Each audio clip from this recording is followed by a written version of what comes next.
Homage to Buddha Shakyamuni, homage to Manjushri, homage to all the lineage masters. Profound and subtle dharma is rarely encountered in eons. Now we can follow it. May we realize the Tathagata's meaning. To liberate all sentient beings, please generate unsurpassed bodhicitta. Now we will study the essence of clear light, an overview of the Guhyagarbha Tantra. Regarding the essence of clear light, we've already finished the general discussion on the 3 inner tantras. As for the 11 specific topics, we finished the section on the view last year. This view is extremely important. In a while, Larungar will arrange for those who haven't heard these Guhyagarbha Tantra courses to catch up. The Dharma friends here at the Academy who missed the previous lessons can catch up. As for arrangements for those outside the Academy, we are currently discussing how to arrange it. But so far, we haven't come up with a concrete plan. At Larungar, we will start this week on Sunday, September 15th. What's the date today? It is the 12th, right? So starting this Sunday, there will be 2 classes in the morning from 8:30 to 11 and 2 classes in the afternoon from 2:30 to 5. That is the schedule. We might arrange a 15-minute break in between. I agreed to this arrangement made by the Education Department yesterday. If you haven't heard the previous lessons or caught up yet, you can now listen to the audio or watch the video in the Shrine Hall. Both audio and video are available. This is mainly for those who hold a Tantric Authorization Pass. There have been 23 lessons taught previously. For those who have already heard them, attending again is voluntary. But if you do come, please see it through from start to finish unless there's an emergency. If that is the case, first, for the requirements, all practitioners must have their Tantric Authorization Pass. The monastic supervisors also need to cooperate and strictly check these permits. Also, you shouldn't just drop in and out of the teachings at will. Audio and video recording are prohibited during the lessons. They are unnecessary. Both audio and video are available. The audiovisual department will help set this up. These are our internal arrangements at the Academy. For practitioners online outside the Academy, there are live broadcasts. Those who missed the first day's live broadcast due to special circumstances will also need to make it up the next day from 10 to 11 in the morning. This creates some temporary difficulties. It also conflicts with some future study and practice schedules. The Education Department is currently analyzing how to best arrange this, but we will do our best to make the arrangements. Since some people have already received those previous lessons, I hope the Education Department can come up with a feasible plan. Then we can discuss it together. I have already agreed to the arrangements for the Academy. This is because there is a group of people who were not qualified to attend the lessons the year before last because they hadn't finished the preliminary practices. And last year they hadn't finished the preliminaries either, so they couldn't attend. So there is such a group of people this year. I think completing 4 lessons every day will work. With 2 lessons in the morning and 2 in the afternoon, it should be manageable. So you decide whether to take this time for rest or to prioritize receiving the transmission and teachings. Please decide based on your own situation. If you do come, please be diligent and finish all of them. There are 23 lessons which might take 6 weeks to complete. So that is one update for now. One more thing regarding the review sessions for the secret mantra at our Academy. The way we conduct these sessions is different from the Sutrayana. You don't need to add many other stories or scriptural citations. There is no need to add too much extra material. During the review process for the essence of clear light, you should basically rely on your comprehension of the teachings, supplemented by the specific points I've explained here. That is how it should be, so it doesn't need to be very extensive. Just focus on properly reviewing the principles within the Vajra words of the text. At the same time, it's best for everyone to practice purification. According to the strict requirements of the secret mantra, whether you are the listener or the Dharma teacher, none of us fully meet the qualifications. The same is true for the one teaching the Dharma. So we must diligently repent before the 3 roots, Dharma protectors, and all sacred deities. At the same time, what kind of motivation should we maintain? The secret mantra is a precious wish-fulfilling jewel. If our current generation fails to receive it and fails to develop a firm conviction within our own minds, our lives are very short, and it will be hard for future generations to spread it. Furthermore, we truly hope that everyone can receive these sublime views of the secret mantra, especially now while afflictions are so strong. Everyone can use these secret mantra practices to counteract them and find happiness. This is exactly the intended meaning of the instructions left by all Buddhas and Bodhisattvas. So you must be very careful and cautious during the process. Do not be as casual as if you were listening to a Sutrayana teaching. We must not have an indifferent or casual attitude. If we do, remember that the Dharma protectors are watching over this at all times. So it is completely different from any other teachings. For example, for some of us, disrespecting the sacred text or the person giving the teachings will lead to many serious problems later on. This is totally different from the Sutrayana. I am also very cautious myself. Since before these teachings began, I have been doing the necessary daily purifications. Now that we have started the teachings, I am especially careful. I hope you understand that this is not like a regular class. This is something both our practitioners at the Academy and those listening online must take to heart. We have set strict requirements this time. Even though many have finished their preliminary practices, those who failed to follow the proper sequence or requirements were still not admitted. This is our first time teaching the Guhyagarbha Tantra on such a wide scale. Therefore, I dare not set the admission criteria too loosely. Otherwise, if the tantric teachings are spread too freely, it's hard to say whether it would ultimately benefit or harm ourselves and others. From what I can see so far, all of you have shown great respect and a very positive attitude toward these teachings.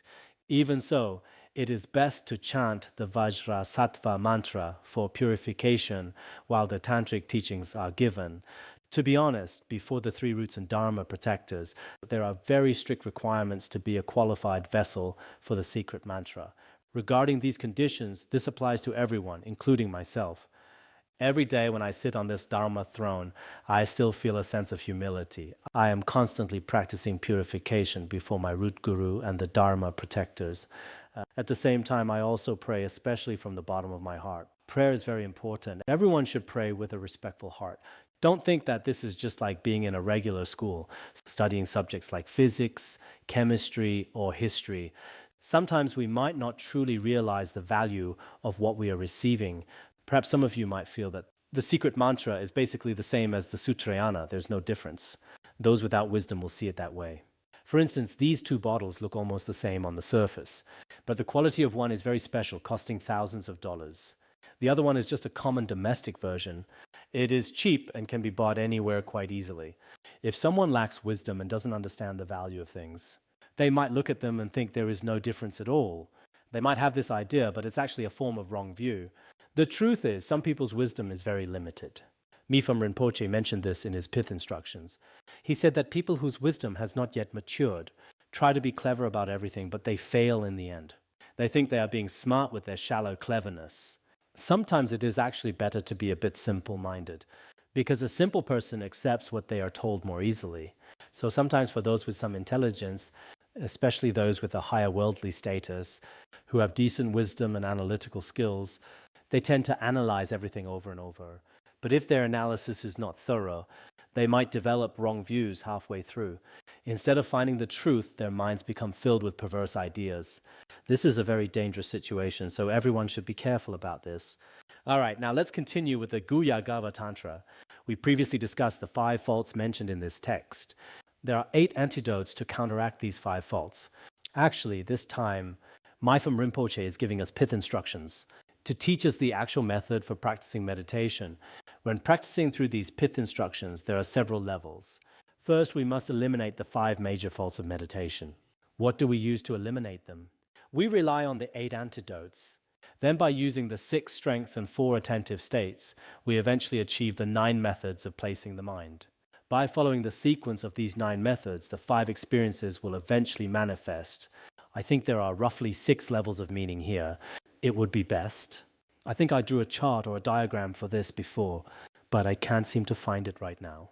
I once taught the Guhyagarbha Tantra in Tibetan to the Tantra class. Maybe I drew it back then, but I can't find it at the moment. Actually, these points are much easier to understand with a diagram. Now, let's move on. To eliminate the 5 faults, we need the 8 antidotes. So what are these 8? They are yearning, aspiration, enthusiasm, refinement, mindfulness, vigilance, resolve, and equanimity. First, you must have faith in the Dharma and in meditation. Faith is the source of all merits and the mother of all virtues. It is crucial. However, having faith alone is not enough. You must also have a strong aspiration to achieve it. You need an aspiration, a sincere wish to master this meditation, but simply wishing for it in your mind is not sufficient.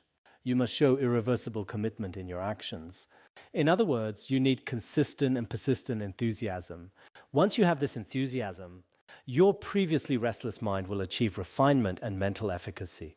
To sustain this, you must rely on mindfulness to never forget the instructions and use vigilance to constantly observe your three gates of body, speech, and mind.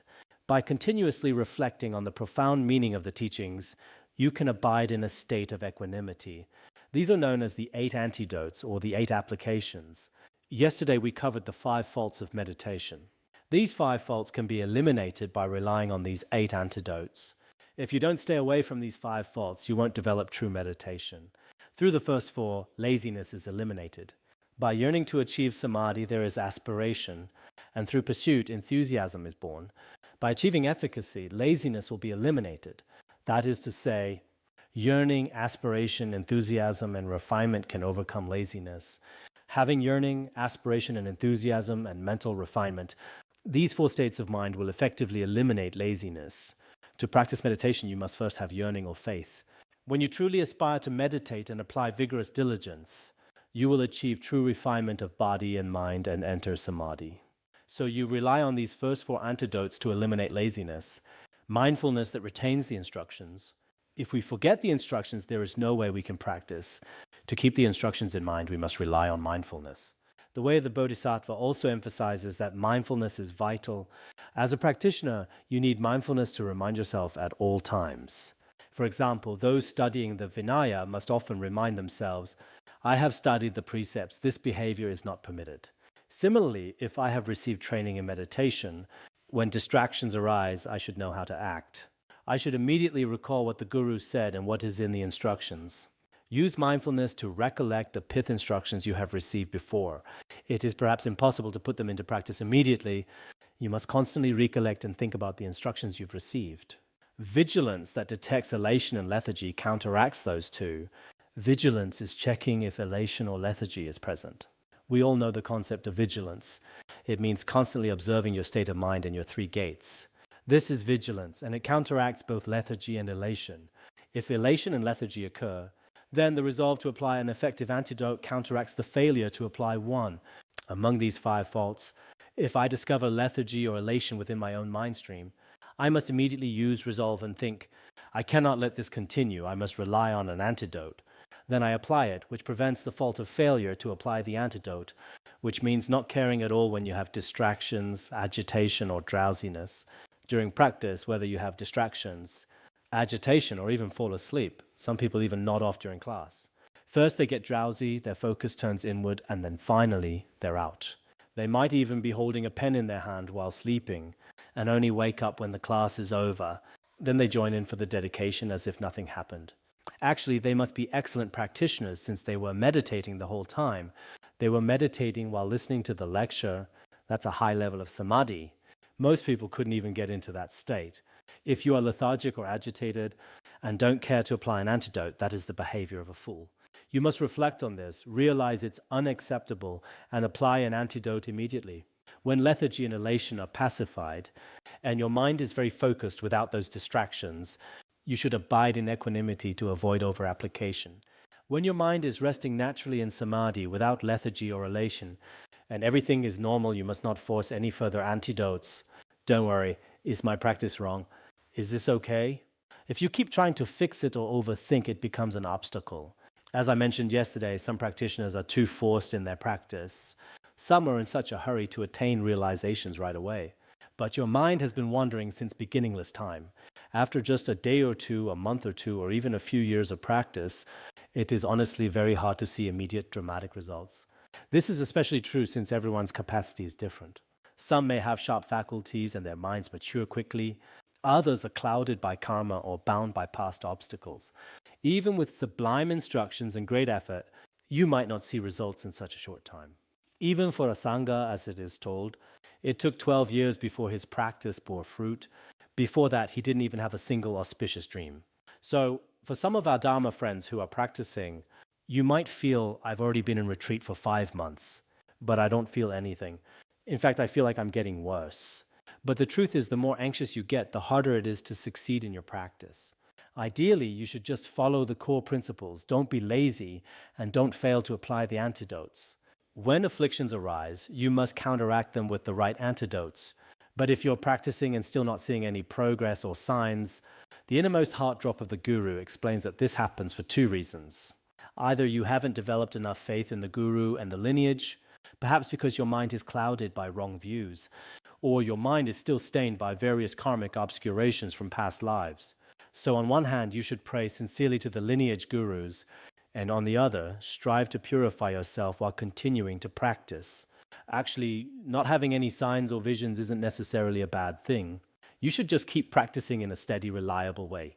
You see, some people claim to have all sorts of experiences in a very short time. They go into retreat for just 2 or 3 days and say, Avalokiteshvara and Manjushri, all the Buddhas have appeared in the sky right here in front of me. But honestly, it's hard to say if that's real or not. Let's be realistic. For us ordinary people, it's not that easy to actually see the sacred beings face to face. I've noticed some lay people like to talk a lot of nonsense these days. They're always claiming they can see their yidam or dharma protectors. To be honest, I don't really trust that. It might just be their imagination or even a psychological issue. Think about it. If you truly met a yidam, the afflictions in your mind would naturally start to decrease. Your daily practice would surely be different from that of an ordinary person. But when you look at how these people act and talk, they can't even keep up with those who haven't even started their preliminary practices. Many of their actions are improper and contrary to the Dharma. In those cases, it's likely just some delusions from Qigong or other confusing state. Or maybe they're just promoting themselves and didn't see anything at all. Some people just love to say, I saw this, I saw that. I remember when we went to Mount Mutai, someone told me, Guru, I see Vimalamitra above you and King Gesar right behind you. Could it really be that simple? It's highly unlikely. Now, I'm not saying it's impossible. Everyone's experience is different. But I'm always skeptical when people claim to see things so quickly. Of course, maybe they really did. Since I can't see it, you can't see it either. In Buddhist logic, this is called an uncertain reason. Actually, even if I can't see it, it doesn't mean nobody can. However, seeing yidams or things like that isn't really the most important thing. If you want to truly see the yidam, you have to look for the ultimate yidam of nature. Recognizing the nature of your own mind, that is the most ultimate yidam. So we've covered the 8 antidotes used to eliminate the 5 faults. Make sure to apply this method often in your practice. If you're not meditating, that's one thing, but if you are, these pith instructions are incredibly effective and essential. In order to accomplish Samadhi in this way, it is necessary to possess the 6 strengths that are the strength of listening, contemplating, mindfulness, vigilance, enthusiasm, and total familiarity. First, you receive the pith instructions on secret mantra and meditation from your lineage guru. Then you reflect on them. Just hearing them isn't enough. If you don't even spend a moment thinking about the meaning, it won't work. Then you rely on the power of mindfulness and vigilance, similar to what we discussed earlier. Here we are looking at them as powers, whereas before we saw them as antidotes. Finally, you have the strengths of enthusiasm and familiarity. Through these 6, it is necessary to gradually accomplish the 9 methods of placement, along with a mind that is attentive in 4 ways. Let's talk about those 4 attentive states. By combining the 6 strengths with these 4 attentive states, you progress through the stages to the 9 methods of placing the mind. This is really key for meditation. It's explained in the Yoga Charabhumi Shastra, and Maitreya Ornament of the Mahayana Sutras also teaches these 9 methods of placing the mind. The 4 attentive states are engaging attentiveness by being alert. When you start practicing, you have to constantly apply intense, vigorous effort to keep your mind on the practice. Keep reminding yourself over and over, I am a practitioner, I am meditating right now. You must have this kind of resolve. Then in the middle stage, it becomes engaging attentiveness by being relentless. This is where you're focused for a bit. Then there's a gap or a break. And after a while, when your mind is no longer in the right state, you pull it back. So your attentiveness is inconsistent and has interruptions. The third level is engaging attentiveness by being uninterrupted. At this stage, you don't need gaps. The attentiveness becomes steady and natural. And finally, there is engaging attentiveness that is effortless. At this level, basically no forced effort is required at all. There's a difference between the 3rd and 4th levels. In uninterrupted attention, the attentiveness is continuous. Unlike the previous stage, it has no breaks and requires very little effort. It's a constant, steady stream of attentiveness. But at the effortless stage, you don't need effort at all, just like reaching the 8th Bhumi. This attentiveness is effortless and natural, free from any forced exertion.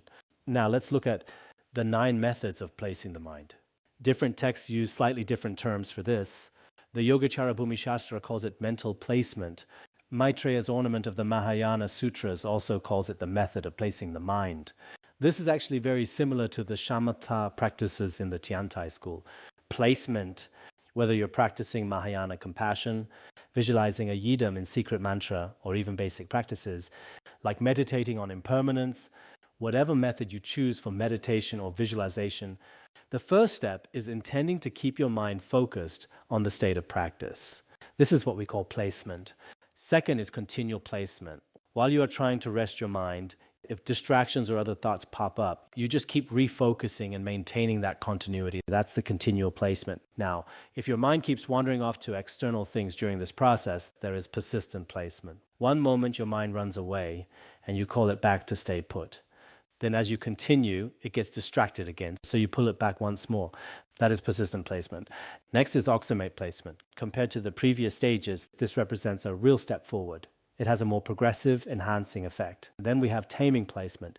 When you see external sights, sounds, smells, or tastes that distract the mind, or when you realize the fault of being attached to male and female characteristics, you recognize that this is not right. You understand that with such distractions, liberation will always be impossible. Once you develop a sense of aversion toward these faults, the mind naturally becomes subdued and compliant. Sixth is pacifying placement. In pacifying placement, let's look at the qualities of the mind. When the mind rests, you feel a genuine sense of physical and mental joy. On top of that, all spiritual qualities begin to arise naturally. For instance, the paramitas of discipline, generosity, and even wisdom, all these qualities are gained effortlessly. When someone's mind is pacified, they possess all qualities. But if your mind is not, and you're consumed by greed and anger all day, you won't have any qualities at all. So when you recognize the benefits of keeping the mind still, the mind settles down and becomes truly peaceful. Seventh, proximate pacifying placement involves the cessation of faults and the pacification of the mind.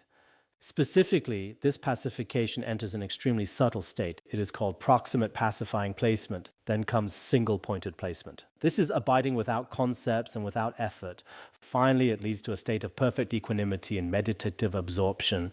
This is called evenness placement. There will be more details on this later. But these 9 methods of placing the mind differ in their specific characteristics and stages. In any case, it's a step-by-step process toward true samadhi. A lot of people today are interested in meditation and samadhi, but honestly, many of them don't really understand how it works. So if you can combine these stages with the pith instructions of secret mantra, then that is the best method.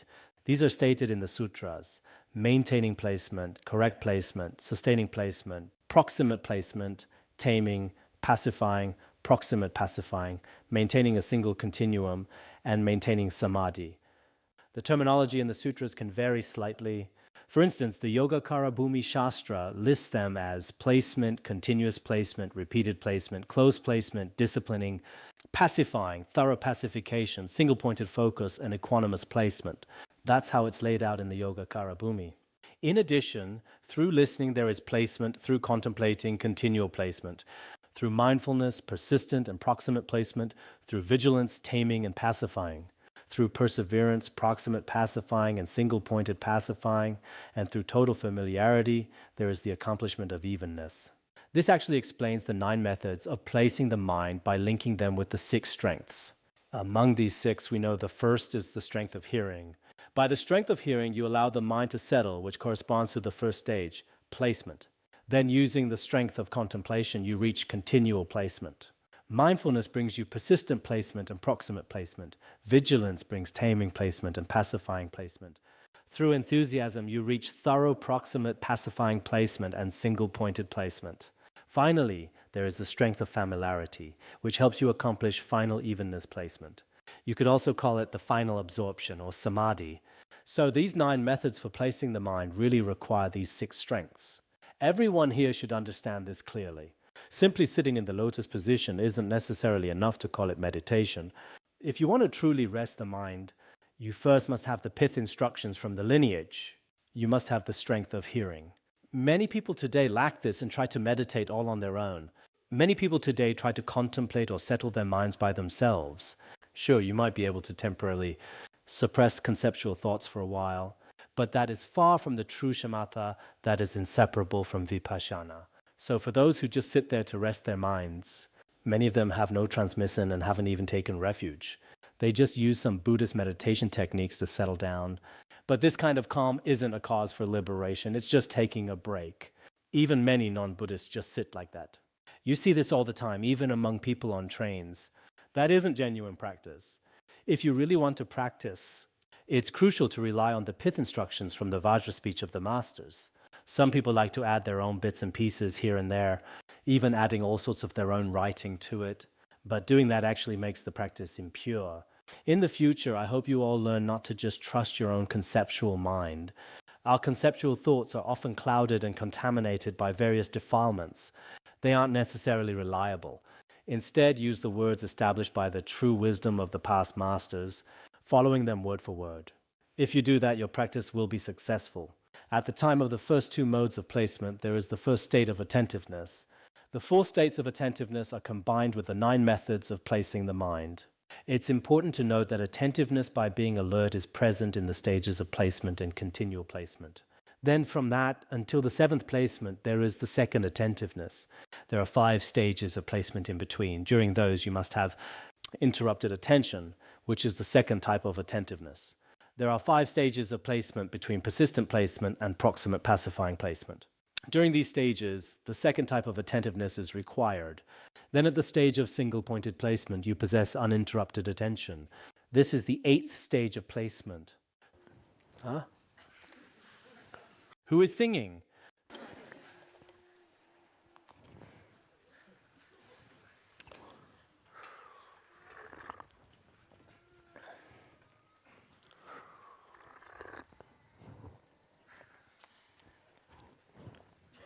Go ahead and sing. I guess we need some background music for the lecture. Just don't make it too loud. This is the third combination. To recap, the 8th stage of mental placement, single-pointed placement, aligns with the third of the 4 types of attentiveness, uninterrupted attention. Finally, the stage of evenness placement involves effortless attentiveness. So regarding mental placement and attentiveness, for many people today, their meditation practice has become a bit disorganized. They lack a proper sequence. Right from the start, they set the bar way too high, insisting on the highest realization. But as ordinary beings, our minds are constantly filled with thoughts and the chaotic affairs of the world.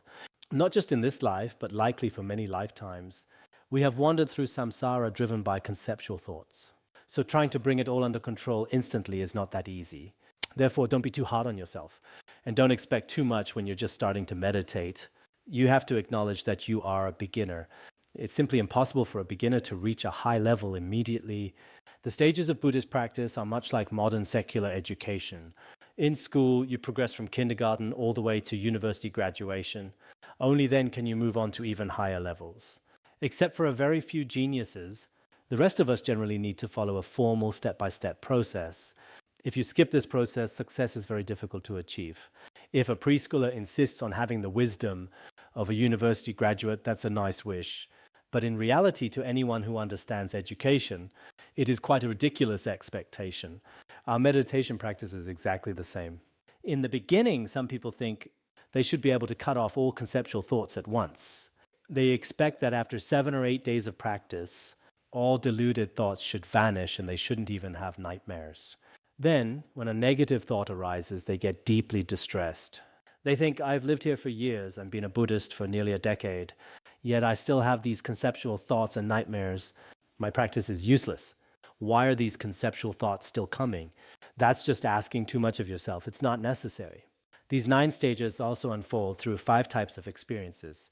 Throughout these 9 stages of mental placement, in addition, the 9 are traversed through the 5 experiences.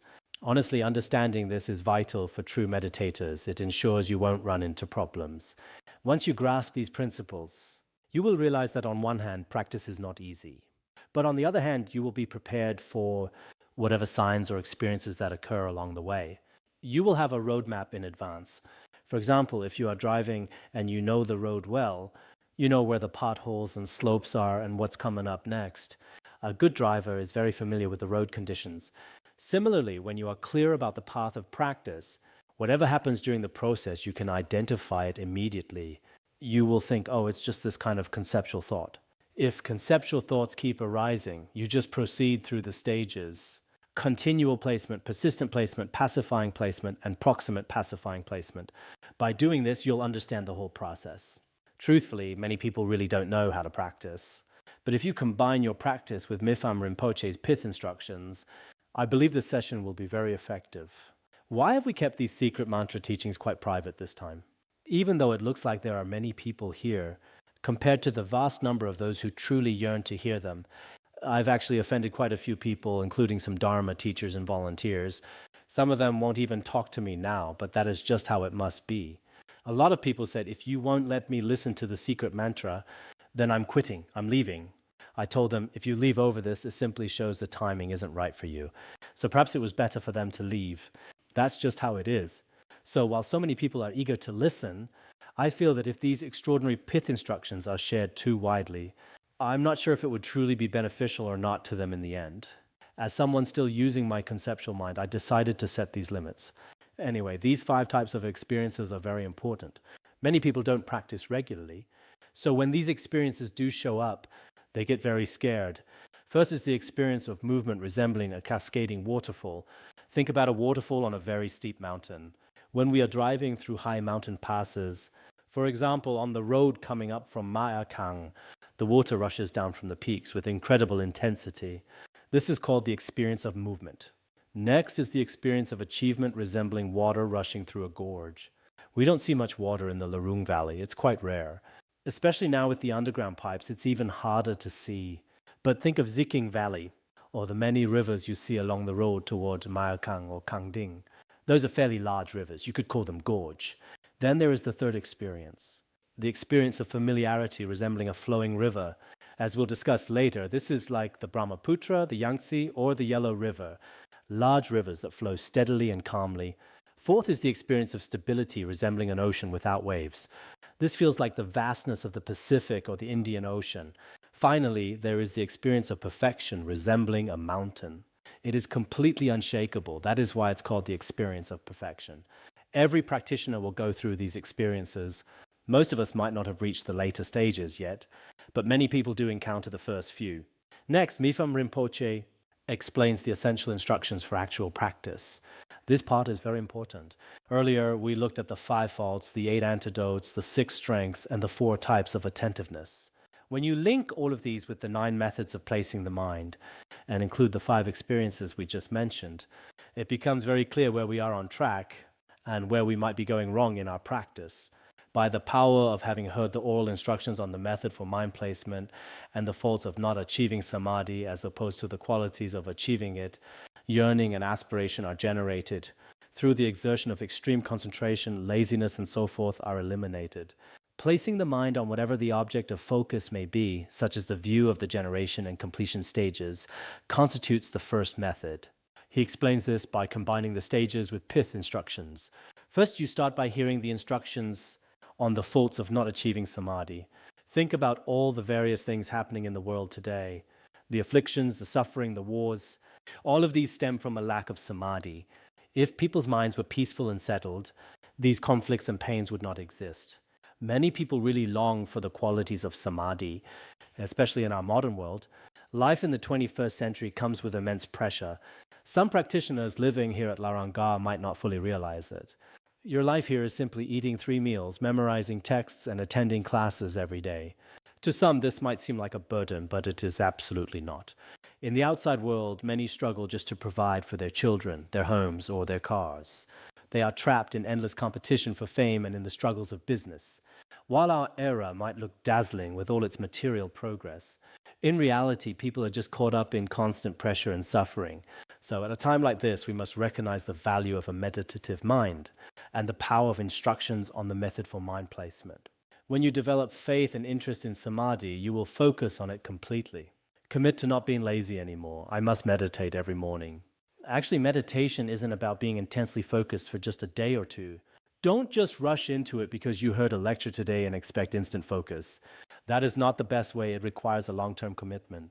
Set a schedule for your mornings and afternoons, or plan your practice throughout the months and years. Make it a lifelong habit to settle your mind regularly.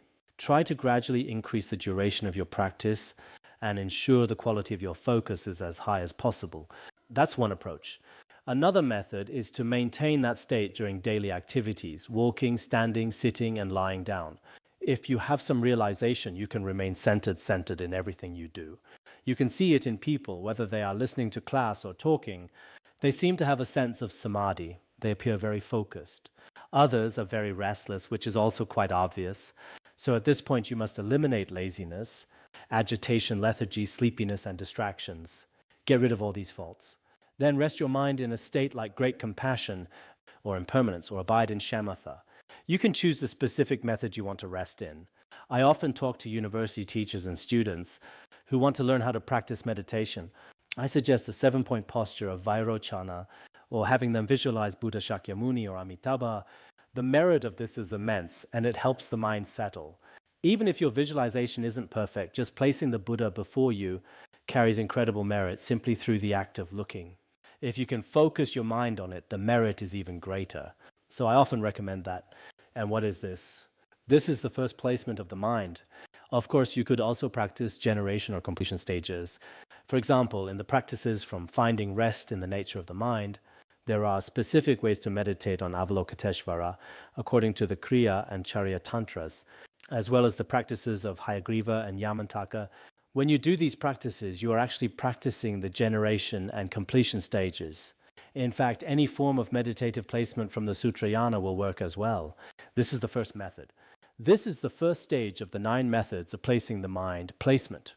At that time, even if the mind moves like flashing lightning, not static for an instant, one must train repeatedly by generating joyful exertion.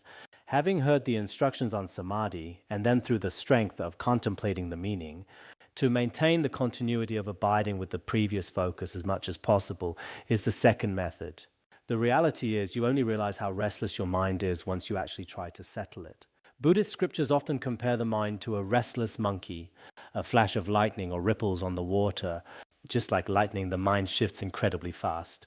When that happens, you must practice again and again without getting discouraged. Don't think my meditation this morning was a failure. I just fell asleep. I initially asked everyone to practice for half an hour, but many who have never practiced meditation before find it hard. I can't do it. I'm either falling asleep or my mind is racing with thoughts. I tried for a whole week and made no progress, so I'm just going to quit. In reality, we must realize that spiritual practice is truly not easy. You have to accept the difficulty first, but keep your goal in sight. You must think, it's a tough road, but I must keep going. Even reciting mantras is a practice of concentration. For instance, if I am reciting the Guru Rinpoche mantra, the best way is to visualize Guru Rinpoche as I recite. If you recite with that kind of focus, the merit is enormous. If I'm reciting the Mani mantra, I should be visualizing Avalokiteshvara. If you're able to, visualize every fine detail of the deity, their hand symbols, their posture, and their ornaments as clearly as possible. That is ideal. If you can't do that, just have a general visualization of the deity. Just think, Avalokiteshvara is constantly blessing me and all sentient beings. Contemplate what Avalokiteshvara represents. Sometimes when we visualize the Yidam, we can focus on their blessings, how they guide us and everyone else. Or think about how they first gave rise to bodhicitta, or reflect on the final result of their practice, their vast compassion and wisdom that are far beyond what we can imagine. It's like the Vajrasattva instructions in the words of my perfect teacher.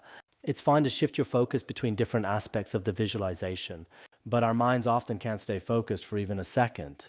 You might start your Mani recitation with good focus, and for the first 10 times or so, you are really there. By the 20th, my mind starts to wander. By the 100th, you are miles away thinking of something else. Like, what should I cook later? What should I put in the dish? I'd better not make it too salty. Or Mani Padme Hum. Now, some people might argue, my mind is so scattered that reciting the Shurangama mantra is useless. But that's not true. Among the merits of body, speech, and mind, if you are holding your mala and reciting out loud, the merits of body and speech are complete, even if your mind wanders occasionally. Total focus is hard for us ordinary beings, so we should just do what we can. Even if only your body or voice is engaged, keep at it diligently. Ordinary beings shouldn't set impossibly high standards for themselves. If you can't meet the highest standard, it's foolish to just give up on the basic virtuous acts. If you can't do the best, then do what's possible. For example, maybe you can't maintain a perfect visualization of Avalokiteshvara, but you can certainly keep reciting the mantra with your mouth. Some of our fellow practitioners in the academy are always reciting mantras. They've made it a habit, which is a very good thing. But sometimes they keep reciting even during meetings. They just keep going on. And honestly, it can be a bit much.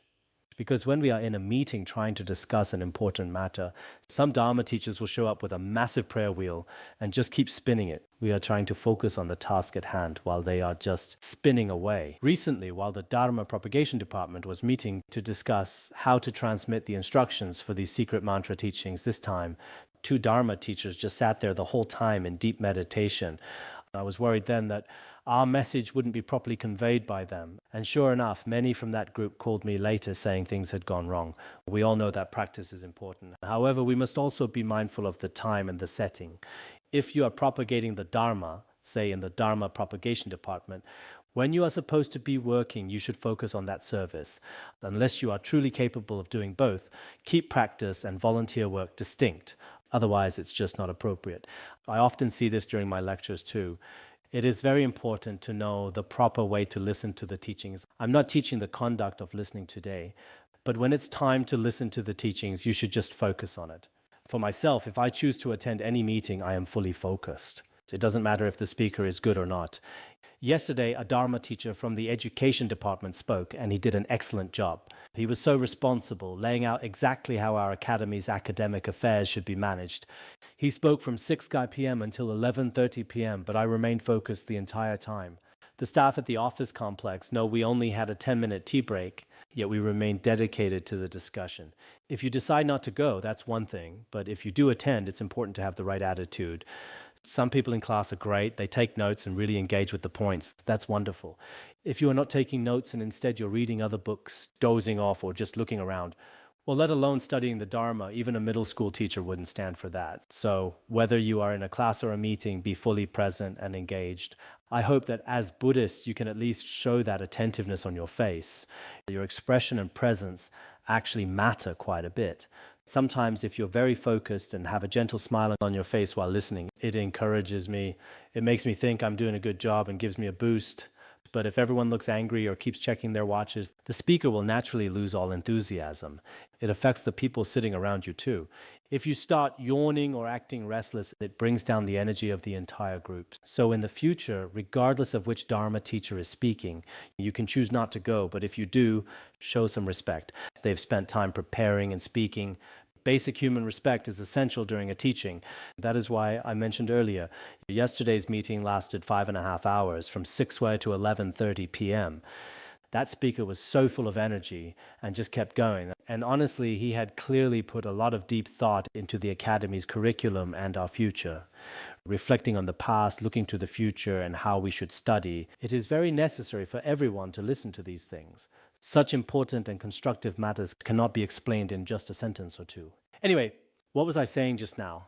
I was talking about meditative placement. Having heard the instructions on Samadhi and then through the strength of contemplating the meaning, right? That's where we were. You need to focus on these instructions and take them to heart. Hearing these instructions on meditation even once can help you for a lifetime. Then when you encounter obstacles in your practice, you'll know it's perfectly normal. But if you don't understand the instructions, you might get scared and think, am I doing this wrong? I've practiced for a month and haven't had any realizations. In fact, I have more conceptual thoughts than before. Am I possessed? You might think something is wrong, but it's actually a completely normal phase. This is why practitioners must really understand the meaning of these instructions. Once you clear those obstacles, keep applying what you've heard and continue resting the mind. For instance, you might start by resting for just 1 minute and then gradually increase it to 2, 3, or 4 minutes. If you really can't stay settled, take a break and then try again. You can't move a whole mountain in one go. It takes time. So take it slow and don't get tense. Whenever the mind gets too tense, everything gets messy and nothing can be done well. There's a story about a famous scholar from Taiwan who was giving a lecture at Peking University. He was obsessively memorizing his script when a female student walked up to him. She asked, "What are you doing?" And he replied, "Oh, nothing." She asked, "Are you a bit nervous?" And he insisted, "No, not at all." So she said, "If you're not nervous, why are you in the ladies' room?" You see, when you're nervous, things go wrong. This leads us to the second placement, continual placement. Keep resting the mind, but don't be in a rush. That's very important. You need to keep reminding yourself of this. Our minds can be trained, but it takes patience. This is a key point to remember. During these first two methods, although it is difficult to abide with continuity, the mind must be placed with the continuity of attentiveness by being alert. In these first two stages of mental placement, it is difficult to keep the mind steady. But at this point, you should apply the first of the four types of attentiveness. When the mind is particularly hard to settle, you must use attentiveness by being alert. Don't lose heart and think you can't do it. You must keep making an effort. Practice is a long-term journey. As we often say in the essential instructions, true practitioners are the most capable, the strongest, and the most resilient people. Only such a person can succeed. So strive diligently to rest your mind. When the mind moves like a shooting star and is distracted from the continuity of the previous focus, earlier we said it was like lightning, now it's like a shooting star, constantly moving and wandering elsewhere. It's like channeling raging water. If water is splashing everywhere, you guide it back into the channel. Keep bringing your mind back to the mani, mantra, or your meditation object. Whenever you notice your mind wandering, immediately use your mindfulness to bring it back. The moment another thought arises, use mindfulness to draw it back once more and settle it on the object. By repeatedly returning to the object and resting there, using mindfulness to pull the mind back to its focus, you reach the third placement. This is what was referred to earlier as the persistent placement. Since during these first three methods of placement, the experience of movement of the mind is like paper carried by the wind or a cascading waterfall, this is the stage of the experience of movement. In these three methods, placement, continual placement, and persistent placement, your mind has no freedom at all.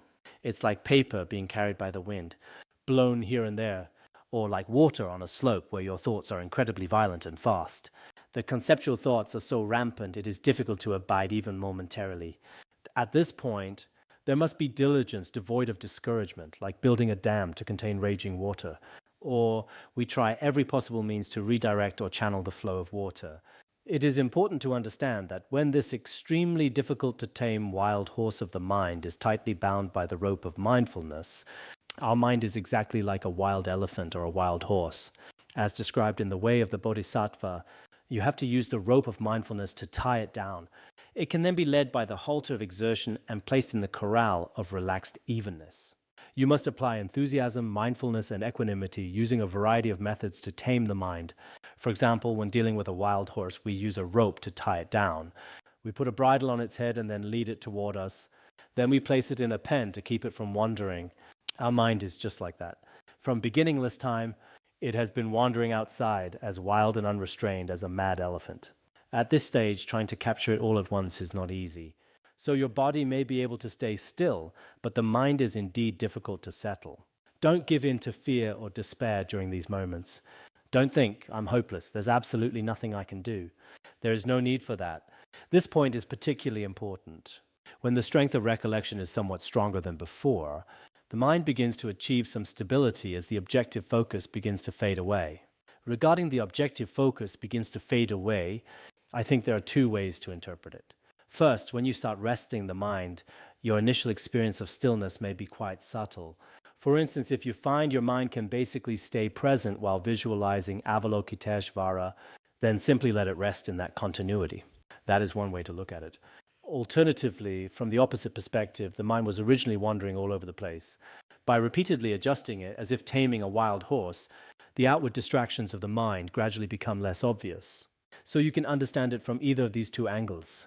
Then with single-pointed introspection, to focus only with proximate placement is the fourth. This is what we call proximate placement. You should all be clear on this. Previously, during the stage of persistent placement, we were in the process of settling the mind. It is like using various methods to break and tame a wild horse. At times, you settle the mind in a more relaxed and gentle manner. Just as a trainer uses different methods to tame a horse, sometimes you might use a more forceful way to make the mind stay put. Regardless of the methods you use, the mind is showing progress and getting closer to abiding. This is called proximate placement, similar to a soaring vulture continuously circling its prey. Rather than flying off, it attempts to land on its prey, yet unable to remain. For instance, when there is food available, including when we are doing a ritual offering to spirits, vultures will keep circling and hovering in the sky above. They won't land on the ground, but they won't fly far away either. So when we reach the stage of proximate placement, the mind keeps hovering around its object of focus. This is something we might actually experience during our practice. For instance, if I am practicing the sadhana of Avalokiteshvara and have already gone through the previous stages, placement, continual placement, persistent placement, and proximate placement, my mind is not yet able to settle completely on the object. However, it's also no longer like the mind of someone who has never practiced. It no longer wanders off to some distant place all the time. I am still revolving within the practice of Avalokiteshvara, yet it feels like I cannot fully settle down, just like the bird flying back and forth, captivated by the food. Similarly, at this time, the mind is beginning to relate to the object of focus, so it is important only to maintain stability with constant mindfulness. Now a sense of joy towards Samadhi emerges naturally, and inspired by placement. We just discussed the proximate placement. After reaching that, the mind begins to take an interest in Samadhi, like a honeybee not remaining on a single flower for long, but quickly extracting the nectar and moving on. Just like the analogy of the bee on a flower. It doesn't stay there forever, but it doesn't leave immediately either. As we all know, in the summer you see bees on flowers. They enjoy the nectar, lingering for a short while. Then they fly off to another spot and settle somewhere else for a bit. In the same way, our mind reaches a point where it stays put for longer durations. For instance, it might stay settled for about 2 or 3 minutes. When a thought arises, you bring it back and it stays for another few minutes. It is no longer like before, where it would run away the very moment you tried to settle it.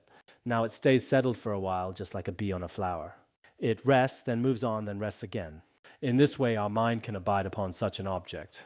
As conviction in abiding is born, the subtle taming of the previously relentless movement of concepts is the fifth. It seems those intense reactions are no longer there. You don't just flip between desire and hatred anymore. Even during a retreat, one used to be overwhelmed by all sorts of afflictions. That situation is gone, and the mind becomes more pliant and manageable. Although this is not yet the state of perfect, complete pacification. This is the fifth placement. As mentioned, it is known as taming placement.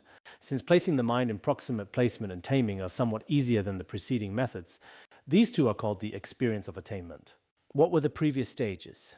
The experience of movement, like water rushing down a steep slope. There was intense movement, and the conceptual thoughts were very powerful. At this stage, the experience of attainment arises. At this point, one has achieved a certain level of samadhi.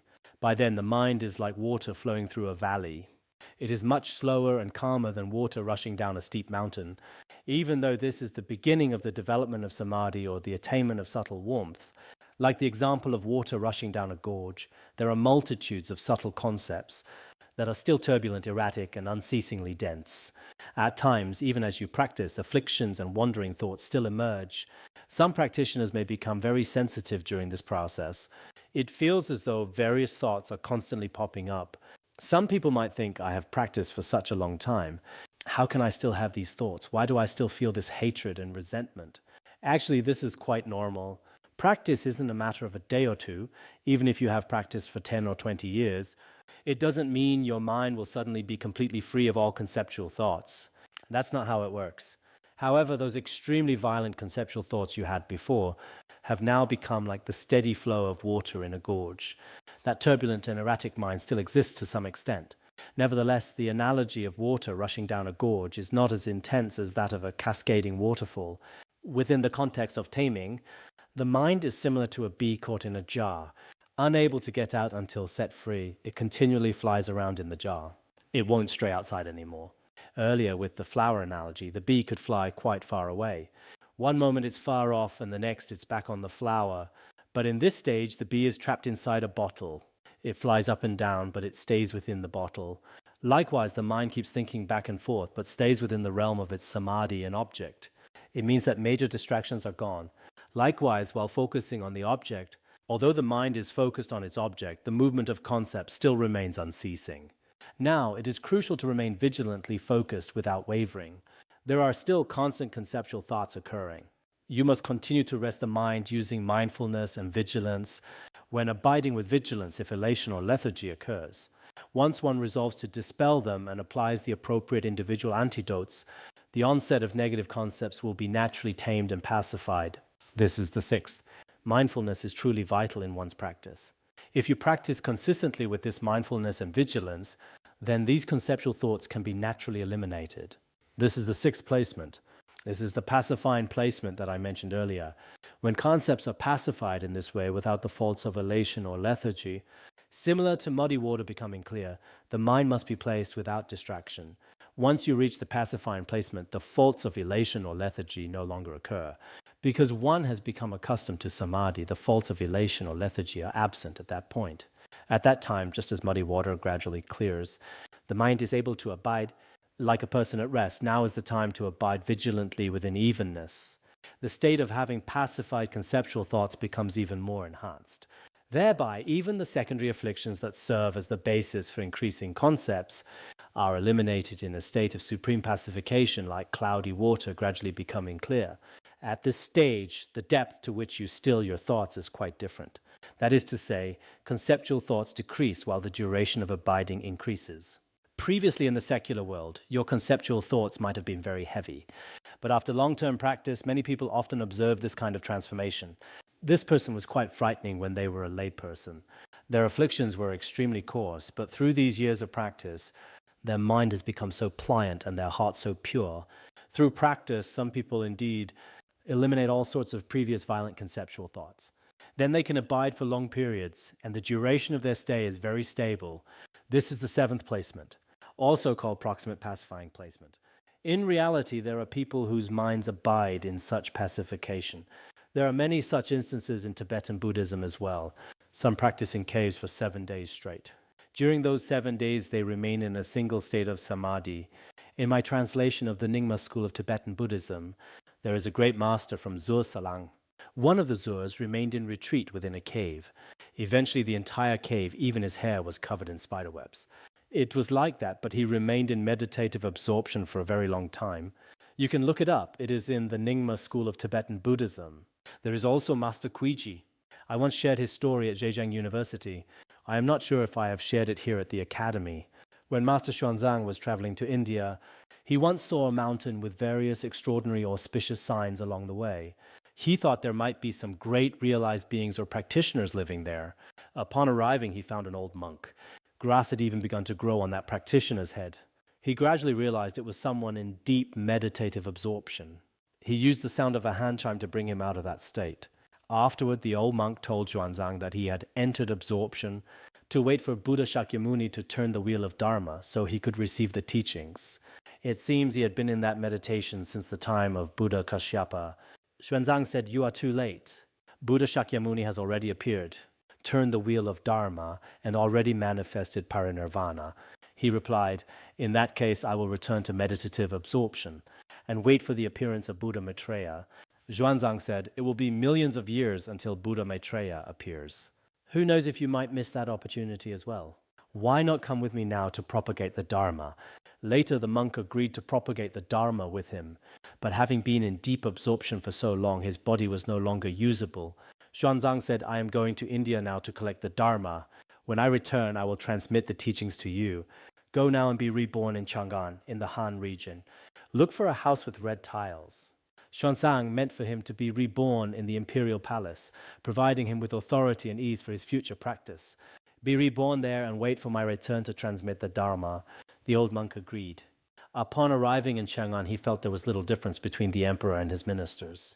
Since the ministers' houses also had red tiles, he was reborn into a minister's family. 19 years later, when Xuanzang returned to Chang'an, he went to find this old monk and eventually found him. He had become the son of a high official. However, due to the obscurations of the womb, he was utterly lost. He spent his days indulged in wine, meat, and women. Other than that, he had no interest in practice. Later, Xuanzang used his influence with the emperor to force his ordination. As the emperor had given the order, he had no choice. There are actually different accounts of this story. One version says the young man was forced to ordain as punishment for violating national law. The young man said, "If you want me to ordain, I have conditions. 1 cart of gold, 1 cart of beauties, and 1 cart of wine and meat. Only with these 3 carts will I enter the monastery." They eventually agreed. But as he reached the monastery gate and heard the sound of the bell, his virtuous roots and latent tendencies from past lives were awakened. At that moment, he reached a sudden realization. With tears in his eyes, he said, "I want none of these 3 carts. Send them back." He then followed Master Xuanzang and began his practice. He later became the great Master Kuiji, famously known as the 3-cart monk. When we visited Xi'an, we saw Master Kuiji's stupa, didn't we? It stands right alongside Master Xuanzang's stupa. What was the name of that monastery? Darshan Temple, right? So this is how that old monk was able to abide for so long. I have shared other similar accounts before. These are all due to the power of Samadhi. Like the absorption of Venerable Kashyapa, these are all the power of Samadhi. Even today, there are many who can abide in states of meditative concentration. However, in the process of practice, prayer is vital. Likewise, understanding these pith instructions is also crucial. At the time of pacifying and proximate pacifying, all faults of distraction are placed at a distance. Resembling the flow of a river, this the experience of familiarity. Of the 5 experiences, the previous was the experience of attainment, and this one is the experience of familiarity. To clarify, the first 3 placements correspond to the experience of movement. The 4th and 5th stages correspond to the experience of attainment. You should check your texts when you have a chance to see which experience fits each stage. Then in the 6th and 7th stages, during pacifying and proximate pacifying, comes the experience of familiarity. Although a gently flowing river seemed to be motionless from a distance, when observed up close the flow is unceasing. Likewise, although the mind seems motionless, when carefully observed there are still many subtle movements. The key here is to apply even greater diligence and move forward. From the time of persistent placement until this juncture, covering 5 stages, there have been constant interruptions from elation and lethargy. So once again, the main focus is to engage with attentive concentration. This is also called engaging attentiveness by being relentless. This is the second of the 4 types of attentiveness. Yes, the second attentiveness. Who said it was the third?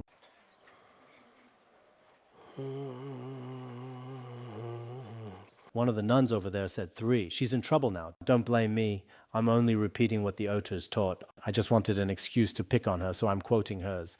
It is an important key point to tame the mind appropriately with vigilance, resolve, and equanimity, these 3. Having now gained strength through exertion, the practice becomes easier than before.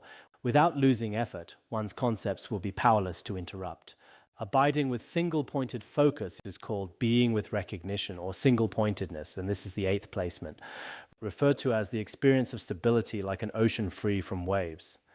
This is the 4th of the 5 experiences. So to summarize, placements 1 through 3 correspond to the first experience, 4 and 5 are the second, 6 and 7 are the third, the 8th placement is the 4th experience. The final stage will then correspond to the last experience. This river-like experience already represents a very high level. In the 9 mental placements, we have reached single-pointedness focus. This is nearly the highest state attainable within the desire realm. It's something we cannot yet achieve, a mind that never wanders, not even a single conceptual thought arises. This state is incredibly hard to reach. When one abides with an effort-based focus, then attentive concentration is engaged without interruption. This is the 3rd of the 4 types of attentiveness. Because it still requires effort, one must continue to engage the attentiveness without interruption. It is now important to focus on evenness. By increasing the state of recognition, attaining the evenness of naturally engaging without the need to apply effort is the final 9th stage of the abiding mind. This corresponds to the last of the 4 types of attentiveness. This is indeed the final one, engaging attentiveness that is effortless. When practice reaches a level where no deliberate effort is needed, it is called engaging attentiveness that is effortless. Once the previous stage of effort reaches its peak, the mind has reached a point where effort is no longer necessary. Indeed, some practitioners are already like this. For instance, they might be so used to chanting Om Mani Padme Hum all the time. Even when I say stop chanting during our meetings, they keep going quite effortlessly, Om Mani Padme Hum. When I was in primary school, I lived with an old Lama. He'd been reciting mantras since childhood. It was just a part of him now. This was in the late 70s, around 1978 or 1979. At that time, religious policies had not yet opened up. During every meeting, the officials forbade any sound or act of chanting, but that old Lama would just keep going, Om Mani Padme Hum. He got scolded every time, but he couldn't help it. They'd criticize him harshly one day, and at the next meeting, he'd be chanting away just the same. This is what effortless chanting is like. It wasn't a deliberate effort, it was simply deep habit. If we become habituated to resting the mind, you might settle as soon as you sit down, resting in the state of luminosity, resting in emptiness, or resting in your usual state of focus. Some people might not have deliberately realized the unity of appearance and emptiness, but they can settle into profound stillness. The other day, I met a practitioner who said, Samadhi is wonderful. Just sitting for a while every day feels so comfortable, as if all my troubles and pains simply vanish. This is especially true for city dwellers who face immense pressure today.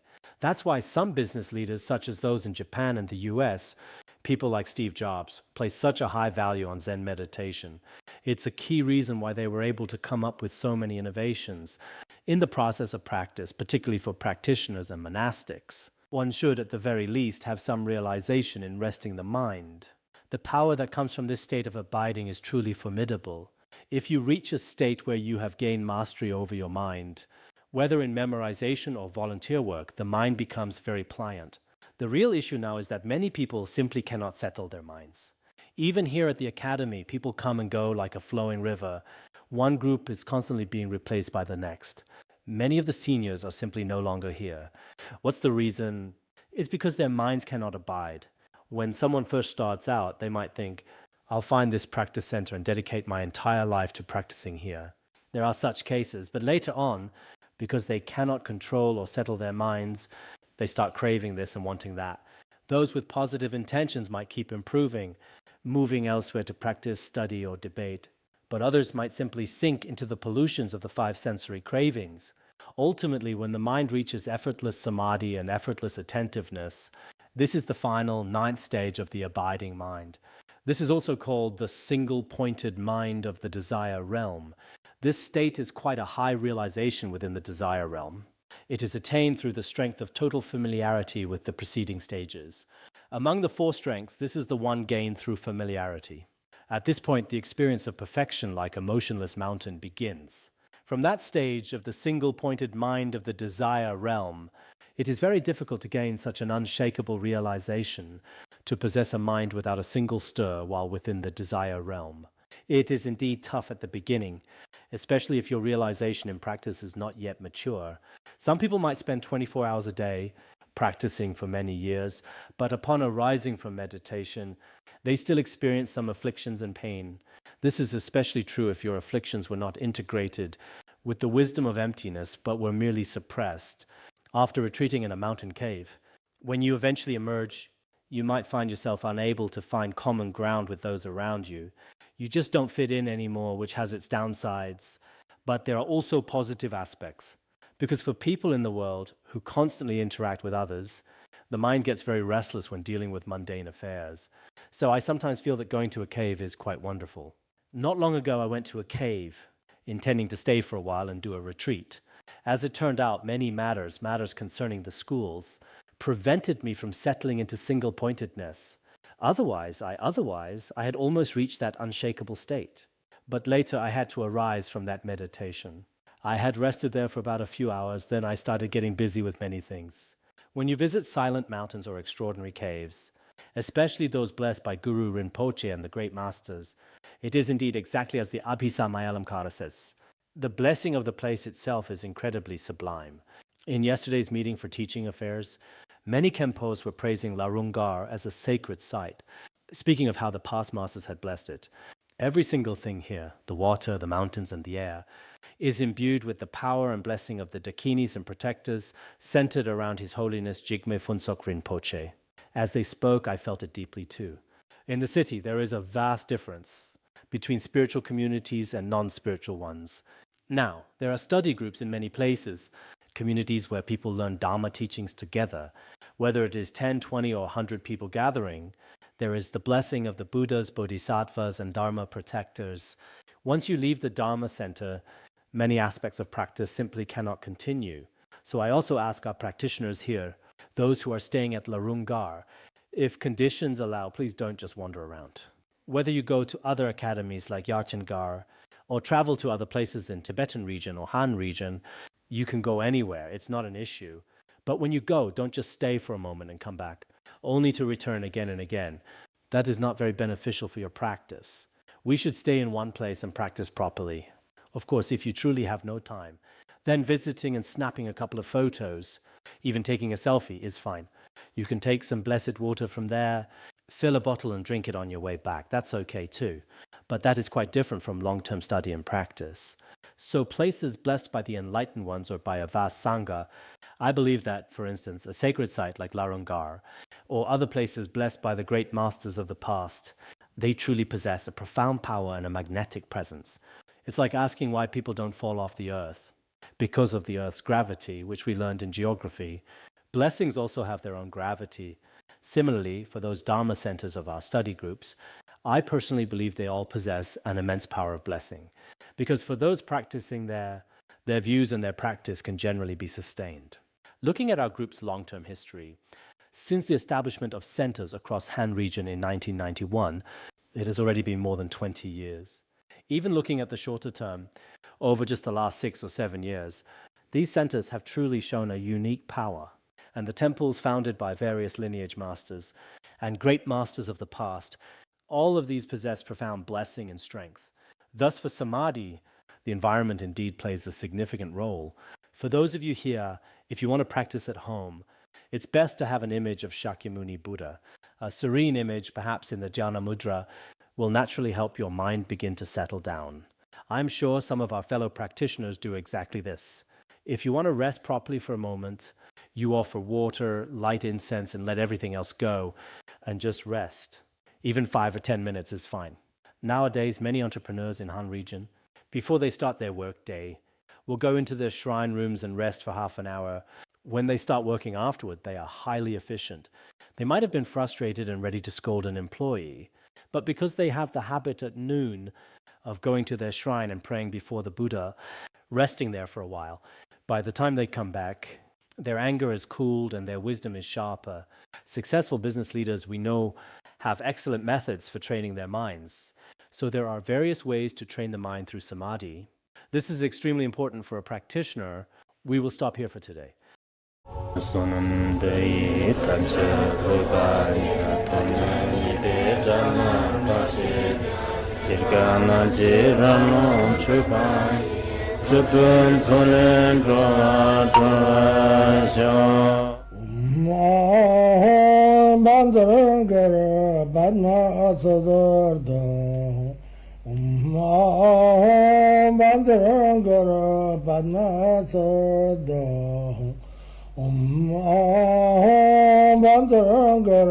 Bandara